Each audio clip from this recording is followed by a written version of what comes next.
Not too long ago, we started on this free-to-play journey, quickly progressing through our skills, being triumphant against the hardest free-to-play challenges, and slowly inching towards enough money for that sacred bond. What's up guys, and welcome to the finale of this free-to-play series. Today we are gonna make tons of progression and finally get that bond, so let's just jump right into it. Alright, so last video we left off with just under 1.5 mil, so first things first is we're gonna go and invest this money, and I can't think of anything better to buy besides some plate bodies to eventually resell in the Varrock shop like we've been doing in the past episodes. Now also we got some nice combat levels from completing Dragon Slayer last episode, so I decided to buy some melee gear and go kill hill giants for like an hour while training our attack. You can get to these giants by going through the Anvil dungeon, and when you make your way through, make sure to grab the brass key to unlock a quick shortcut to these giants, being this dungeon area.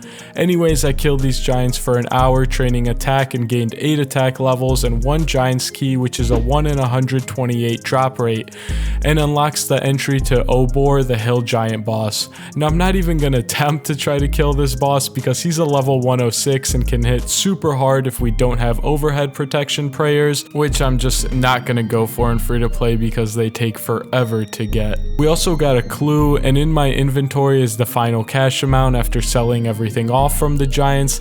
Not too great honestly, but I know with a higher combat, better gear, and probably paying a little bit more attention during the hour, you could make up to 80k an hour here meleeing these giants. Okay, and then the next thing I did was buy anti-dragon fire shields from Oziak here in Edgeville. For this moneymaker, you will need to have completed Dragon Slayer and some starting GP, but anyways, I did it for 30 minutes and got over 1,000 shields, which sold for 90 GP each, so I profited like 65k in the half hour. Unfortunately forgot to record it, but nonetheless, pretty good moneymaker, and you could get up to 130k an hour here, which is pretty solid. Sorry, just quickly want to say if you're enjoying this video, please leave a like and consider subscribing. I got a lot of great stuff planned, so thank you for all the support lately, but enough of this lovey-dovey stuff, we got a bond to make. After that moneymaker, I went ahead and collected some tinder boxes from this bookshelf and drainer.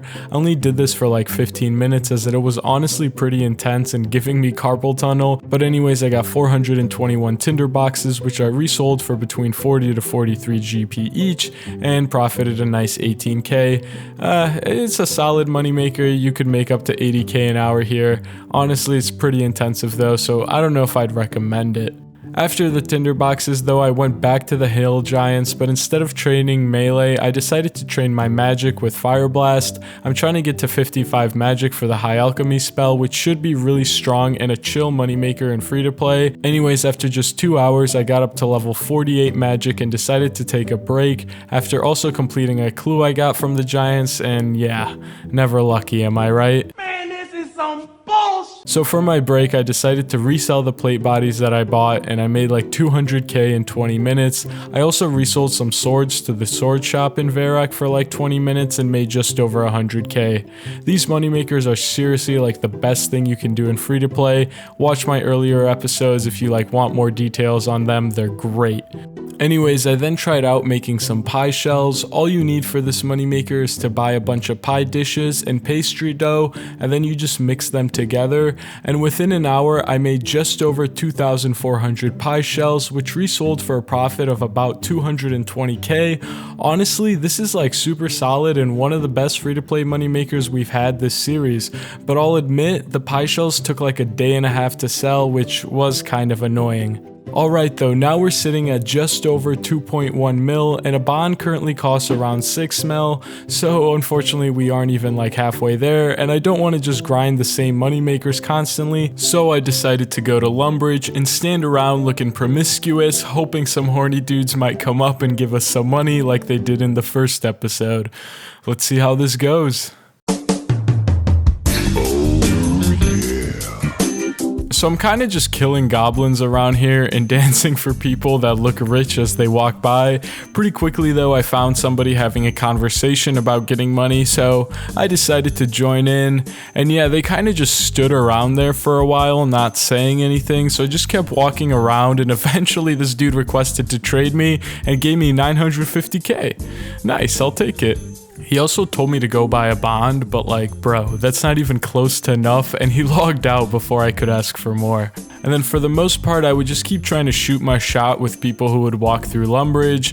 I wasn't getting a ton of luck, so I got impatient and just started sending trade offers to people, and this one guy actually accepted, and before I could even put anything in the trade box or say anything, he just puts in a mill and accepts it. So yeah, I was kind of shocked, but you know, I'll take it. After that, I started talking to this guy in the Lumbridge castle, and I'm just gonna ask him if he wants to buy a dance. How much? 50k seems reasonable, right? I'm not no local hooker, buddy. I'm that high-class MILF escort, you know what I mean? I said to follow me to my room, but I'm just gonna dance for him right out in front of the castle where everyone can see. Don't have condoms, buddy, don't worry, I'm STD free. No, he logged out, god damn it. Alright, so I'm actually pretty surprised though how well this is going, so I decided to try out the GE, see if we could find anybody there, but no matter how hard I try, it doesn't seem like anyone wants to give us attention. I even got desperate and was going to test 100k on this doubler, but he just gave me 10k for no reason, so I just took it and ran. The rest of the trades I got here were all pretty shitty and just got declined, so I decided to call it here, which leaves us at 2 mil made in just like an hour and a half of doing this. Honestly, crazy good, and you guys could totally do this too. Just be a promiscuous looking female character and be social. I promise you'll get a ton of money in no time. Alright, that was fun, but now we're gonna go ahead and invest this money in some plate bodies, and then go ahead and get our magic up to 55 finally for that high alchemy spell.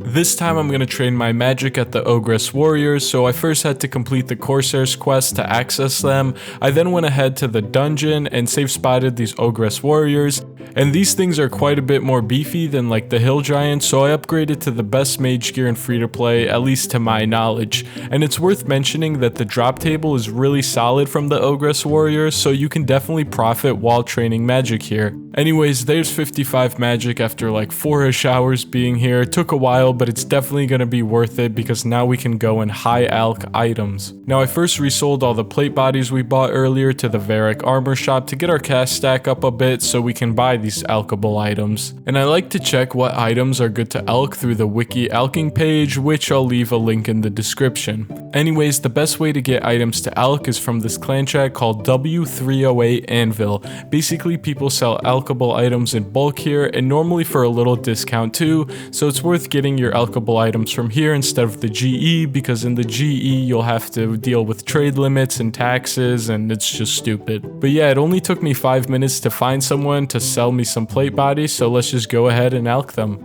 Alright, so that took 15 minutes and we made about 80k, but keep in mind we didn't buy all the nature runes we needed because we already had some from killing giants and ogresses earlier. Overall, alching is definitely really good, but I wanted to try some other magic money makers too, so we're gonna buy some runes for telegrabbing and get out into the wilderness.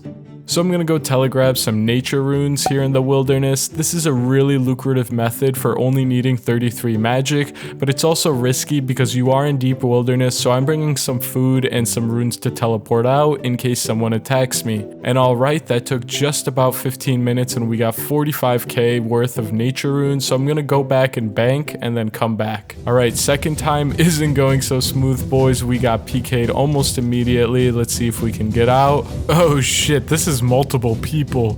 Okay, yup, and there goes all my runes. So since PKers know I'm out to get some nature runes, I decided to try telegrabbing some Zami wines instead. This is also very deep wilderness, but I think less PKers come here, so it should be fine. And there's the first inventory done, and just to see how much an inventory is worth, I threw it in the GE, and it's 21k, which is pretty solid for just one inventory. I I did another inventory of these wines after, but honestly the walk to get there and back is just so long, and even if you don't get PK'd for a whole hour, you're only making like 80k at best, so I decided to just stop telegrabbing these wines and go back to nature runes for one more time. Okay guys, we just finished up 15 minutes of collecting nature runes and are getting attacked. I'm trying to run away, but this is gonna be close for sure. No, I'm out of run. Oh, please, please, please. And this is why you bring energy potions, kids. If I would have just had a little bit more run, we would have been out. Well, that was sad, so I decided to just go back to high alching.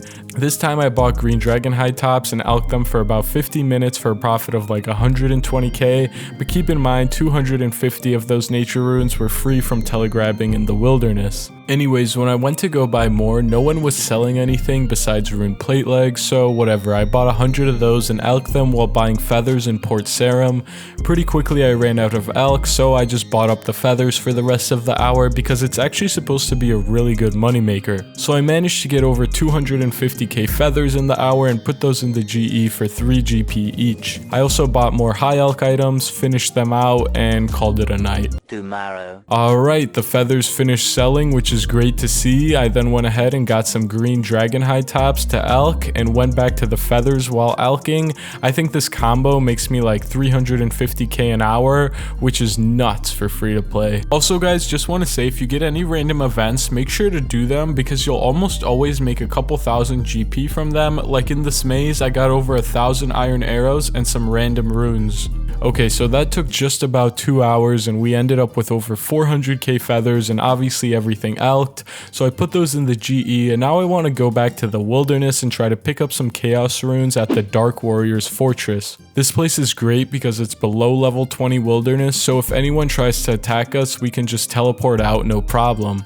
And all you're doing is picking up these mind and chaos runes and then hopping between like 6 or 7 worlds. I did this for 30 minutes and made 25k off the chaos runes, which isn't that good for us at this point in our account. After that though, I went back to the nature rune spawn area just to try it out again and camped out for 120 casts, and we finished up no problem with a ton of nature runes. Let's go, I'm really happy about this. I then went ahead and just started buying these rune two-handed swords from this guy to alch with my free nature runes, and since these runes are free, I'm technically making like 350 GP profit per every high alch, which is really nice. Also, we got 63 magic in the process, which is a pretty cool milestone. This is like our highest level skill by far. Anyways, I only did this for like 30 minutes and alched over 500 rune two-handed swords and made over 150k, which is crazy for only 30 minutes. I wanted to go back to get more natures in the wilderness, but of course someone finds me midway through, and well, yeah.